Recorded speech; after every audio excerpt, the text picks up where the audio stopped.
예, 하나님 말씀을 보겠습니다. 하나님 말씀은 구약성경 시편 33편 1절에서 9절 말씀입니다. 시편 33편 1절에서 9절 말씀을 교독하도록 하겠습니다. 너희 의인들아 여호와를 즐거워하라. 찬송하는 정직한 자들이 마땅히 할 바로다. 손으로 여호와께 감사하고 열심으로 찬송할지어다. 새 노래로 그를 노래하며 즐거운 소리로 아름답게 연주할지어다. 여호와의 말씀은 정직하며 그가 행하시는 일은 다 진실하시도다. 그는 공의와 정의를 사랑하시며 세상에는 여호와의 인자하심이 충만하도다. 여호와의 말씀으로 하늘이 지음이 되었으며 그 만상을 이루니 그가 바닷물을 모아 무더기같이 쌓으시며 깊은 물을 곳간에 두시도다. 온 땅은 여호와를 두려워하며 세상의 모든 거민들은 그를 경외할지어다. 같이 읽겠습니다. 그가 말씀하심에 이루셨으며 명령하심에 경고히 섰도다. 아멘. 삶에 기쁨이 있다는 것은 자신의 삶에서 만족하는 것이 있다는 것입니다. 만일 그 만족하는 것이 없다면 기쁨은 사라지게 될 것입니다. 우리는 이 좋은 환경 또 이 풍족한 삶을 사는 사람들이 늘 기쁠 것이다라고 생각을 합니다. 좋은 환경에서 먹고 싶은 것 마음대로 먹을 수 있고 또 자기가 하고 싶은 것을 마음대로 할 수 있다면 정말 기쁨이 가득 차지 않나 이렇게 기대를 합니다. 그런데 우리가 뉴스를 통해서 접하는 것은 세계적인 그런 갑부들이 마약이나 또 도박이나 또 이 성에 중독된 사람이 많다는 것입니다. 이런 것은 우리에게 무엇을 보여주냐면 물질적인 풍성함이 우리에게 참된 기쁨을 주지 못하고 있다는 증거입니다. 우리는 아무것도 가지지 않을 때는 그것을 가지게 되면 행복할 것이고 또 기쁨이 될 것이라고 생각하지만은 정작 그것을 얻고 나면 공허감이 찾아온다는 것입니다. 이 코로나가 있기 전에 훨씬 전에 한국에서 단기 선교 팀이 왔습니다. 근데 단기 선교 팀들이 주로 대학생들이었는데 그 중에서 그 유명한 서울대학을 다니는 그런 한 학생이 있었습니다. 인술하시는 그 전도사님 얘기가 뭐라고 말씀하시냐면 제 1년 동안 그 술에 쩔어서 살았습니다. 이렇게 이야기를 하셨습니다. 그러던 중에 예수님을 만나고 이렇게 변화되어서 단기 선교까지 오게 되었다라고 말씀을 하셨습니다. 그 학생의 얘기를 들어보니까 자신은 서울대 가는 것이 12년 동안에 학교를 다니면서 12년간의 자기의 목표였다는 것입니다. 그것이 유일한 목적이었는데 막상 그 서울대 들어가니까 그렇게 허무하기 짝이 없었다는 것입니다. 그래서 정말 자기의 그 빈 마음을 달래기 위해서 술로 1년을 보내게 되었다라고 이야기를 하였습니다. 이것은 우리에게 무엇을 보여주고 있냐면 땅에 있는 그 어떤 것도 우리에게 참되고 영원한 기쁨을 주지 못한다는 것을 보여주고 있습니다. 그럼 우리는 이 기쁨이라는 단어에서 참된 기쁨을 누리는 비결을 알 수가 있다라고 언젠가 말씀을 드렸습니다. 기쁨의 영어로 뭐죠? joy입니다. joy. 우리는 우리의 삶에서 기쁨을 누리기 위해서는 이 joy라는 이 단어에서 나오는 알파벳 순서대로 살면 우리는 참된 기쁨을 누리며 살 수가 있게 됩니다. J-O-Y입니다. 이 순서대로 살면 됩니다. J가 뭡니까? 네, 지셨습니다. 우리가 우리의 인생 가운데 예수님 안에서 살아야 됩니다. 또 우리는 이 예수 안에 산다는 것은 예수님을 위해 산다는 것과 동일한 표현입니다. 자, 두 번째는 뭐냐면 Other입니다. 이 다른 사람을 위해 살아야 한다는 것입니다. 나를 위해 사는 것이 아니라 다른 사람들을 위해 살아야 한다 하는 것입니다. 세 번째는 유익. 우리가 예수님을 위해 살고 또 다른 사람을 위해 살고 난 다음에 자기 자신을 위해 살라는 것입니다. 이 휴머니스트들은 다른 사람을 위해 사는 것을 중요하게 생각을 하고 있습니다. 그런데 이것만 가지고는 참된 기쁨을 누리지 못하는 것이 우리의 인생입니다. 우리가 방금 봤던 것처럼 우리의 인생은 맨 먼저 예수님을 위해 살아야 합니다. 그리고 우리는 다른 사람들을 위해 살아야 합니다. 또 마지막으로 자기 자신을 위해 또한 살 때 우리는 참된 기쁨과 행복을 누리며 살 수가 있게 된다는 것입니다. 유명한 그 연예인들 중에서 보면 많은 돈을 이 다른 사람들을 위해 기부하는 그런 사람들을 우리가 보게 됩니다. 이 사람들은 자기만을 위해 이 삶을 살 때 참된 기쁨이 없다는 것을 알기 때문에 자신의 것을 가지고 다른 사람들을 위해 사용을 하고 있다는 것입니다. 또 다른 사람을 위해서 자신의 것을 나눠줄 때 이 참된 기쁨이 오는 그 기쁨을 맛보았기 때문에 그렇게 살 수가 있는 것입니다. 자, 그럼 우리는 참된 기쁨이라는 것은 우리가 예수님을 위해 살고 다른 사람을 위해 살고 또 자신을 위해 사는 것이다 라고 말씀을 드렸습니다. 그러면 우리가 기쁨이 넘치게 되면 어떤 반응이 보입니까? 대부분 많은 사람들은 기뻐가지고 노래를 부르거나 환호성을 지르거나 또 춤을 춥니다. 그렇다고 그러면 슬플 때는 어떤 반응이 나타납니까? 지금 우리가 이제 슬픈 그 같은 일이 10년, 20년 지난 뒤에 그 슬픔을 생각하고 하는 것이 아니라 지금 당장 그 슬픈 일을 만나게 됐을 때 사람들은 아무도 할 수 없다는 것입니다. 내가 노래를 너무너무 좋아하는 사람이다 할 경우에도 슬픔 당했을 때 나는 나의 이 슬픔을 노래로 표현할 거야 하고 노래 부르는 사람은 없다는 것입니다. 슬픔을 경험했던 사람들이 지어놓은 그 노래를 아마 듣는 데 시간을 보낼 것입니다. 자신은 직접 노래를 부르지 못합니다. 물론 시간이 지나고 난 다음에 자기의 슬픔을 되새기면서 그 노래를 지을 수는 있을 것입니다. 우리가 슬픈 일을 만나게 되면 우리는 눈물을 흘리거나 슬퍼하는 일밖에 없다는 것입니다. 오늘 본문에서는 야훼 아래서 기뻐하며 노래하라고 말씀하고 있습니다. 1절 말씀입니다. 너희 의인들아 여호와를 즐거워하라. 찬송은 정직한 자들이 마땅히 할 바로다. 이 원어 성경에는 좀 일본어 성경하고 다르게 순서가 다르게 되어 있습니다. 맨 먼저 나오는 단어가 뭐냐면 즐거워하라고 이렇게 먼저 이야기가 나오고 있고 또 두 번째 나오는 단어가 너희 의인들아입니다. 그리고 세 번째 단어가 여호와 안에, 야훼 안에서라는 단어가 이렇게 되어 있습니다. 우리가 이제 너희 의인들아 이렇게 되어 있는데 일본어 성경에서는 주를 따르는 자로 되어 있습니다. 그런데 이제 이 원어의 정확한 의미는 이 의인이 더 정확한 번역입니다. 자, 그러면 우리는 이 위험한 처지에 있는 사람들을 구해준 사람, 그러다가 자기가 목숨을 잃은 사람들을 우리는 의인이라고 말을 합니다.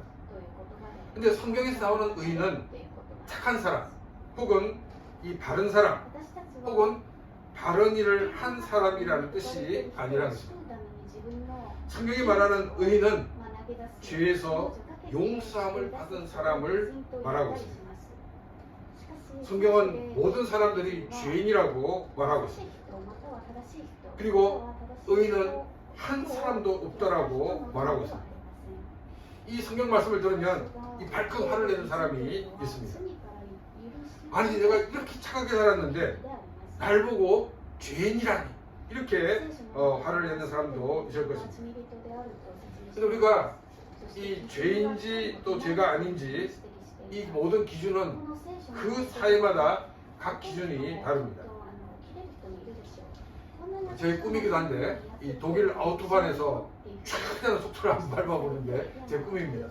그런데 이 아우토반에서 250km로 달리면 위반이 안 됩니다. 그런데 일본에선 이렇게 달리면 당장 적발이 됩니다. 제가 지금 알아보니까 일본 고속도로에서 이 법정 속도의 50km를 넘으면 이 벌점 12점을 받습니다. 그리고 이제 벌점 이외에 또 추가적으로 6개월 이하의 징역이나 10만 원 이하의 벌금이 있습니다. 이 벌점 12점이 뭐냐면 90일간 면허 정지가 됩니다. 아우토반을 달릴 때는 몇 킬로도 상관이 없이 죄가 안 되지만은 일본에서는 법정 속도 50km가 넘으면 90일 면허 정지가 되고 또 6개월 이하의 징역이나 또 10만 원 이하의 벌금을 낸다는 것입니다. 이처럼 각 사회마다 각 문화마다 그 죄에 대한 기준이 다르다는 것을 우리가 알 수가 있습니다. 근데 우리는 일반적으로 우리가 사는 이 사회에서는 내가 직접 행동하지 않으면 죄라고 말하지를 않습니다. 내가 일본 고속도로에서 250km 달리는 생각을 한다고 그것은 죄라고 말하지 않는다는 것입니다. 그 때문에 사람들은 이 자기 자신을 향하여 성경이 죄인이라고 말하는 것에서 불편함을 느낄 수밖에 없다는 것입니다. 왜냐하면 이 사회적인 그와 같은 규정으로 볼 때는 내가 행동하지 않았는데 내가 왜 죄가 되냐는 것입니다. 그런데 성경은 우리에게 뭐라고 말하냐면 우리가 행동만이 아니라 우리의 생각한 것, 우리의 말하는 것, 이 모든 것이 죄가 된다라고 말을 하고 있습니다. 형제를 향해서 바보라고 이렇게 말하는 사람은 살인죄에 해당된다라고 성경은 말하고 있습니다. 또 음욕을 품고 여인을 바라보면 그것은 가능한 것이라고 말하고 있습니다. 이런 기준으로 볼 때 우리는 하루에 수백 번 이상 죄를 짓고 있다는 것입니다. 하루에 수백 번 이상 죄를 짓는 사람이 죄인이 아니고 누가 죄인이라고 말할 수가 있겠습니다. 근데 우리가 이거 다 제쳐놓고 만일 하루에 딱 3번만 이런 식으로 죄를 짓는 사람이 있다고 그러면 이 사람은 우리가 저 사람은 그러다니 천사다라고 말을 해도 될 것입니다. 근데 하루에 딱 3번만 죄를 짓는 이 사람도 한 달에 되면 몇 번 죄를 짓습니까? 한 달이 되면 90번 죄를 짓게 됩니다. 1년이 되면 약 1000번의 죄를 짓게 됩니다. 90까지 산다고 그러면 적어도 9만 번 이상의 죄를 짓고 있다는 것입니다. 그렇기 때문에 성경은 모든 사람들이 죄인이며 의인은 없으되 한 사람도 없다라고 말하고 있습니다. 살면서 하루에 3번, 총 9만 번 이상 죄를 지은 사람에 대한 벌이 가볍겠습니까? 아니면 중형을 받겠습니까? 아마 상습범으로 이 가중처벌이 되어서 죄의 그 최고의 형을 받게 될 것입니다. 어떤 분은 그래도 내가 그래도 한동안 착한 일을 하는 게 있지 않느냐 이렇게 말하는 분도 있을 것입니다. 아니 내가 그 착한 일 때문에 나를 좀 봐줄 수 있는 대자 되지 않느냐 이렇게 말을 합니다. 제가 또 여러 번 말씀드렸지만 이 계란으로 요리를 할 때 9개 싱싱한 계란을 우리가 넣었다라 하더라도 한 개 썩은 계란이 있으면 그 계란 요리는 할 수가 없게 된다는 것입니다. 90%의 좋은 계란이 있고 10%의 나쁜 계란이 있을 때 그것은 먹을 수가 없게 됩니다. 근데 만약 반대로 돼가지고 90% 썩은 계란이고 10%이 좋은 계란이라고 그러면 아마도 그것은 뭐 생각해 볼 여지도 없이 그 자리에서 아마 버리고 말 것입니다. 인간이 정말 자기는 최선을 다해 한 선이지만은 그 조그만 선을 가지고 하나님 앞에 나갈 수가 없다는 것입니다. 인간은 하나님 앞으로 나갈 수 있는 길이 없습니다. 죄로 타락한 우리 인간이 하나님 앞으로 나갈 수 있는 길을 여시기 위해서 예수님이 이 땅에 인간으로 오셨던 것입니다. 하나님이신 예수님이 피조물인 인간이 되셨기에 아무 죄도 없는 그런 분이셨습니다. 이처럼 아무 죄도 없는 예수님이 내가 지은 죄를 지시고 나를 대신하여 십자가에서 죽으셨던 것입니다. 나의 모든 죄가 예수님께로 넘어갔고 예수님이 그 죄를 지시고 나를 대신하여 죽으심으로 나의 죄에 대한 대가를 다 치루어 주셨습니다. 예수님이 행하신 이 공로를 믿기만 하면 우리는 우리에게 있는 죄가 용서를 받게 됩니다. 그래서 우리는 의인이 되는 것입니다. 이 구약에서는 이 죄에서 구원할 메시아를 기대하면서 그들은 구원을 받고 또한 죄 용서함을 받았습니다. 근데 시작에서는 그 구약의 메시아가 바로 예수님이다라는 것을 우리에게 말해주고 있고 그 예수님이 하신 일을 믿음으로 죄 용서함을 받고 또한 구원을 받는다고 말하고 있습니다. 내가 죄인인 것과 또 하나님이신 예수 그리스도가 나를 위해 이 세상에 오시고 나를 위해 십자가에 죽으신 것을 믿음으로 하나님의 백성이 되고 하나님의 자녀가 되는 것입니다. 하나님의 백성과 하나님의 자녀가 된 이 사람을 성경은 의인이라고 말을 하고 있는 것입니다. 구원받은 하나님의 자녀들은 야훼 안에서 기뻐라고 말하고 있습니다. 이 야훼라는 용어는 언제 나온다고 그랬습니까? 약속하시고 그 약속을 이루시는 하나님이심을 강조할 때 이 야훼라는 명칭이 사용된다라고 말씀을 드렸습니다. 시작에서는 그 야훼가 누구인가를 구체적으로 얘기하고 있는데 바로 예수 그리스도라고 표현을 하고 있습니다. 구약의 야훼는 신약의 예수 그리스도가 성육신 하기 이전에 인카네이션 하기 이전에 보이신 이름인 것을 우리는 알 수가 있습니다. 구약적으로 표현하면 야훼가 있어야 됩니다. 야훼를 위해 살해야 합니다. 또 야훼를 위해 죽는 삶이 참된 기쁨이 있다는 것입니다. 이것을 시작적으로 표현하면 예수 안에 있어야 하고 예수를 위해 살아야 하고 또 예수를 위해 죽는 삶이 바로 참된 기쁨이 있다는 것을 우리에게 말하고 있습니다. 또 성경은 계속해서 이렇게 말하고 있습니다. 찬송은 정직한 자들이 마땅히 할 것이다 라고 말씀하고 있습니다. 이 정직한 자는 어떤 뜻이냐면 바로 선자, 똑바로 선자라고 이해하면 더 이해가 쉬울 것입니다. 하나님의 은혜로 죄에서 구원을 받아 다시금 하나님의 사람으로 바로 선 사람에게 찬송은 당연한 것이다 라고 성경은 말하고 있습니다. 그러니까 기쁨의 표현이 찬송으로 드러나는 것을 우리는 알 수가 있습니다. 기분이 좋을 때 우리가 흥이 나서 노래를 부릅니다. 기분이 좋지 않을 때, 특별히 슬픔을 만났을 때는 자신이 직접 노래를 부르기보다는 주로 그런 노래를 듣지 않나 생각이 듭니다.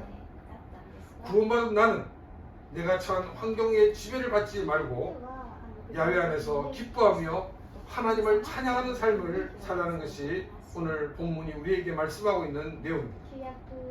찬양은 하나님의 은혜로 다시금 바로 선 사람에게는 당연한 것이기 때문입니다. 우리가 예수를 믿고 구원함을 받은 이것이 가장 중요한 사건이기 때문입니다. 아무리 많은 재산이 있어도 자신의 인생에 예수님이 없다면 그 인생은 아무런 가치가 없는 것입니다. 야훼 안에서, 다른 말로 예수 그리스도 안에서 나를 죄에서 구원해 주신 하나님께 감사하면서 주를 위해 삶으로 기쁨이 넘쳐 찬양으로 하나님께 영광을 돌리는 그런 복된 삶이 되시기를 바랍니다. 2절 말씀입니다. 수금으로 여호와께 감사하고 열줄 비파로 찬송할지어다. 2절은 하나님을 찬송할 때 악기를 가지고 찬양할 수 있는 것을 우리에게 보여주고 있습니다. 일본에 있는 그 교단 중에 이 개혁 교단이라는 교단이 있습니다. 이 교회는 예배를 드릴 때 우리처럼 이렇게 하면 큰일 납니다. 오르간으로만 연주가 가능합니다. 저는 이것은 너무나 이 서구화된 예배 스타일 중에서 특별히 이 종교개혁 시대의 전통을 따르는 것이라고 생각을 합니다. 여러분, 이 민족마다 또 문화마다 악기가 다 다릅니다. 그리고 또 시대마다 악기가 다 달라집니다. 각 나라마다 가지고 있는 악기는 오랜 역사 동안 그 나라 또 그 민족의 감성을 자극하는 도구였습니다. 그래서 어떤 악기가 중요한 것이 아니라 하나님을 찬양하는데 우리가 가지고 있는 모든 것을 동원하여 하나님을 찬양하는 자리에 나가는 것이 더 중요하다는 것입니다. 3절 말씀입니다. 새 노래로 그를 노래하며 즐거운 소리로 아름답게 연주할지어다. 이 새 노래는 어떤 노래인지 정확하게 알 수는 없지만 대체적으로 이 구원의 기쁨을 노래하며 구원하신 하나님께 영광을 돌리는 찬양이라고 생각을 하고 있습니다. 그러니까 새 노래라고 하니까 새롭게 만들어진 노래라고 생각해서는 안 된다는 것입니다. 우리가 부르는 이 찬송가 가운데서도 그 당대에 유행했던 유명한 예인가 그 곡에다가 가사를 이렇게 넣어서 부르는 곡들이 많이 있습니다. 근데 이것은 이 근래에 와서만 이 일이 있는 것이 아니라 시편을 보게 되면 시편에도 그 당시 유행했던 그 노래 곡에다가 이 가사를 넣어 부르라 하는 것 같은 내용이 있는 것을 보게 됩니다. 그러니까 새 노래라는 것은 새로운 곡을 만들고 또 가사를 넣어서 만들라는 것이 아니라 구원받은 하나님의 사람이 구원의 기쁨과 죄의 용서에 대한 감사와 그리고 그 하나님을 찬양하는 모든 노래를 다 말하고 있습니다. 이 3절 후반부에 보면 즐거운 소리로 아름답게 연주할지어다 라고 되어 있습니다. 이 한국에 있는 조금 큰 교회를 보게 되면 이 찬양대마다 이 현악팀들이 있습니다. 그리고 이제 그 상대 대원들 중에서도 이 소프라노나 또한 테너 같은 경우에는 이 전문가를 이렇게 그 섭외해가지고 그 대원으로 세우고 있는 것을 보게 됩니다. 그런데 이제 그 음악을 전공한 유명한 사람 데려오는 그 자체가 문제가 아니라 신앙이 없는 사람, 전혀 예수 그리스도를 믿지 않는 그 사람들을 그 자리에 세운다는 것이 문제라는 것입니다. 이 사람들은 그야말로 이 알바를 위해서 그 자리에 앉아있는 사람들입니다.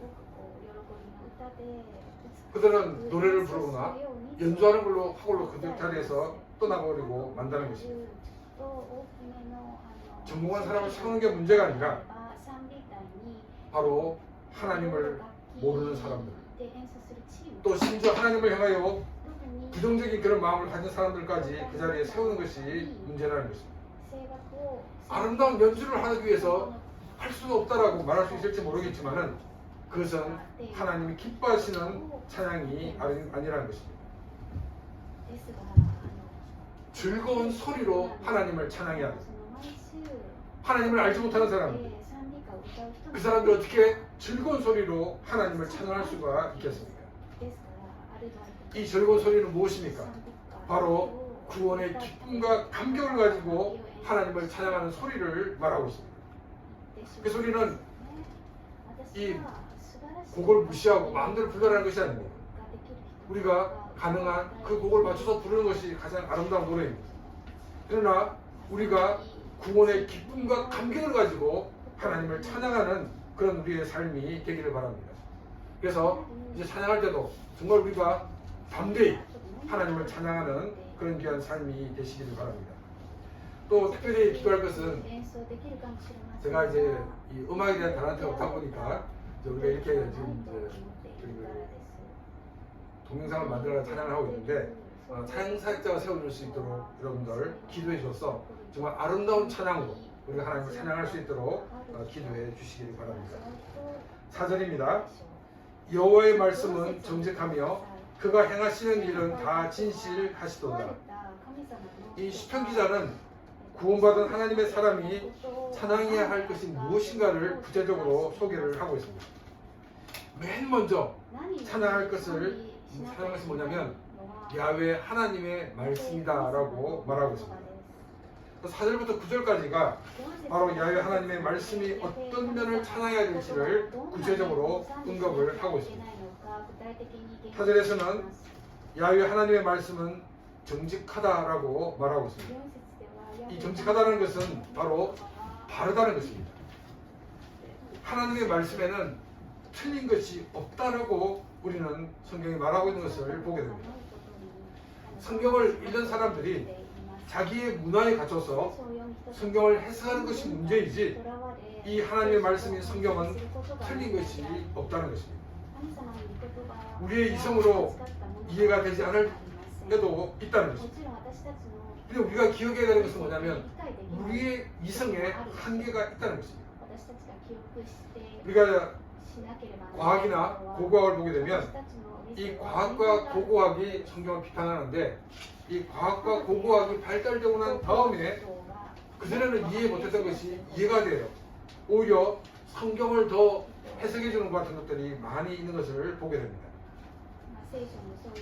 구약 이스라엘 백성들이 가나안에 들어가게 될 때 처음 마주친 성이 여리고 성입니다. 이 여리고 성을 정복한 것 같은 사건이 나옵니다. 이 여리고 성은 이스라엘 백성들이 공격해서 무너진 것 같은 성이 아닙니다. 그들은 매일 이 성을 하루에 한 바퀴씩 돌았습니다. 그리고 마지막 6일째는 7바퀴를 돌고 소리를 질렀습니다. 그런데 그때 이 성이 무너졌습니다. 정말 난공불락이었던 이 여리고가 무너졌고 이스라엘이 여리고를 정복하게 되었습니다. 이 기록에 대해서 비평가들은 그것은 성경에 실제 일어난 일이 아니야. 그 성경을 너무 이렇게 극화시키기 위해 만든 것이다. 이렇게 이야기를 하였습니다. 그런데 고고학이 발달되면서 어떤 것이 발견됐냐면 여리고성에 이 잔해를 이렇게 발굴하게 되었습니다. 그런데 이상한 게 뭐냐면 보통 이 성벽이 있으면 성벽이 무너질 때 이 바깥에서 안쪽으로 이렇게 무너져야 되는데 여리고성은 반대로 안쪽에서 바깥쪽으로 무너진 것을 확인하게 되었습니다. 그래서 지금 외부에서 공격이 있다고 그러면은 이 바깥에서 안쪽으로 무너져야 되는데 그 반대라는 것이 이해가 되지 않는다는 것입니다. 그 말은 또 반대로 얘기하면 안에서 내란이 있어가지고 그 같은 일이 있지 않았겠는가 생각하는데 구태여 성을 무너뜨리기까지 할 필요가 없다는 것을 우리가 알 수가 있습니다. 그래서 이런 자료를 통해서 볼 수 있는 것이 뭐냐면 성경의 기록이 사실이었다는 것입니다. 과학이나 고고학이 발달 전에는 성경이 잘못된 거야 이렇게 얘기를 했는데 과학과 고고학이 발달되고 보니까 오히려 성경의 것이 사실이었다는 것이 증명이 되었다는 것입니다. 그래서 이 4절 끝부분에서 그의 행하신 일은 다 진실하시도다라고 말하고 있습니다. 우리 인간의 이성의 한계를 인정하시기 바랍니다. 그리고 과학기술의 한계를 인정하시기 바랍니다. 우리 인간은 시간과 공간에 갇혀 살고 있습니다. 근데 우리 하나님은 시간과 공간을 초월하여 계신 분이시라는 것입니다.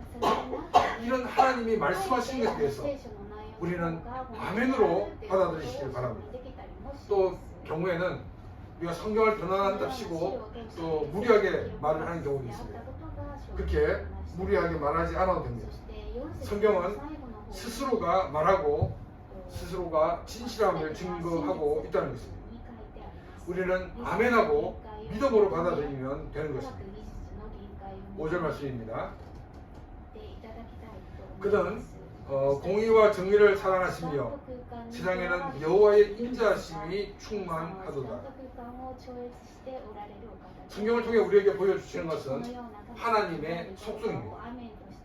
하나님은 공의와 정의를 사랑하신다라고 말하고 있습니다.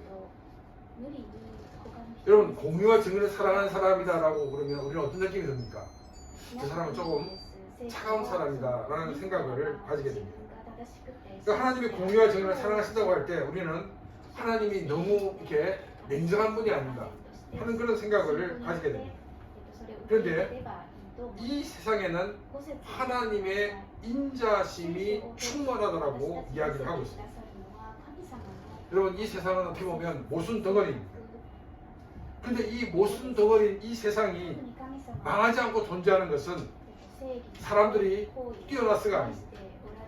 또 지도자들이 정치를 잘해서가 아니란 것입니다.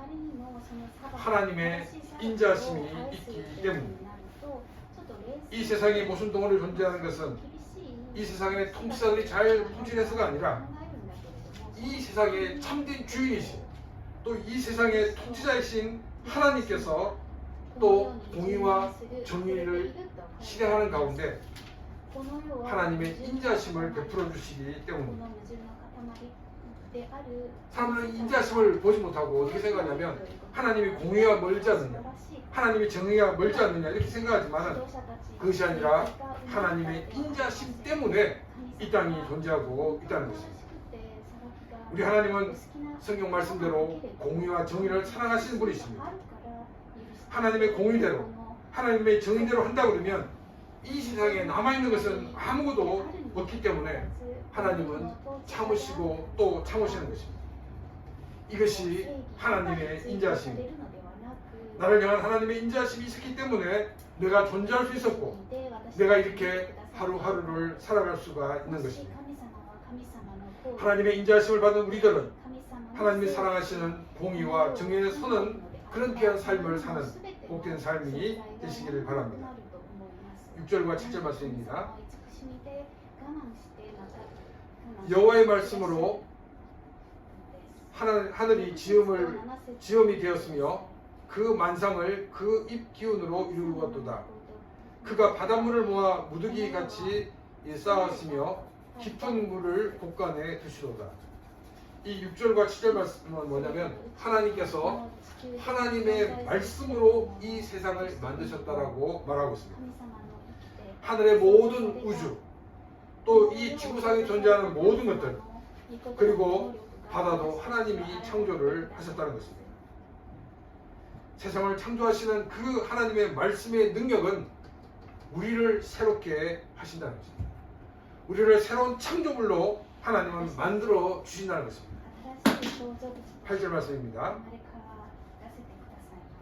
온 땅은 여호와를 두려워하며 세상의 모든 거민들은 그를 경외할지어다. 이런 하나님의 말씀의 능력을 인정하는 사람이 되어라는 것입니다. 우주의 놀라운 창조의 역사가 우리 가운데 일어나기 위해서는 우리가 말씀의 능력을 인정하고 고백을 해야 합니다. 하나님은 우리의 마음을 이 강제로 부수고 들어오시면서 협박하셔서 하나님을 인정하라고 하시는 분이 아니라는 것입니다. 우리는 우리의 마음의 문을 열고 우리 하나님을 우리의 마음속에 영접해야 됩니다. 이렇게 할 때 우리는 하나님의 놀라운 말씀의 능력을 체험할 수가 있습니다. 우리가 이 땅 살아가는 가운데 하나님을 인정하고 고백함으로 말미암아 하나님 말씀의 능력을 경험하는 그런 귀한 삶이 되시기를 바랍니다. 9절 말씀입니다. 그가 말씀하심에 이루셨으며 명령하심에 경고히 섰도다. 하나님은 말씀하신 모든 것대로 이루시는 하나님이시라는 것입니다. 여러분, 이 광활한 우주가 하나님이 정해놓은 그 법칙대로 움직이고 있습니다. 우리가 하나님을 인정하고 하나님을 고백할 때 우리를 위해 세워놓은 모든 것이 하나님의 법칙대로 움직여진다는 것입니다. 하나님의 말씀을 경험함으로 더 하나님을 깊이 알고 하나님의 사람으로 승리하는 그런 귀한 삶이 되시기를 바랍니다. 우리는 구원의 기쁨으로 하나님께 감사와 영광을 돌리는 삶이 되시기를 바랍니다. 말씀으로 세상을 창조하신 하나님께서 나를 말씀으로 다시금 창조하기를 원하고 계십니다. 내가 마음의 문을 열면 하나님이 들어오셔서 우리 가운데 우리를 새롭게 하신다는 것입니다. 하나님이 예배해 놓으신 많은 은혜와 복을 누리면서 더 큰 기쁨으로 하나님을 찬양하는 복된 삶이 되시기를 주님의 이름으로 축원합니다. 이 시간 오늘 말씀 생각과 같이 기도드리겠습니다.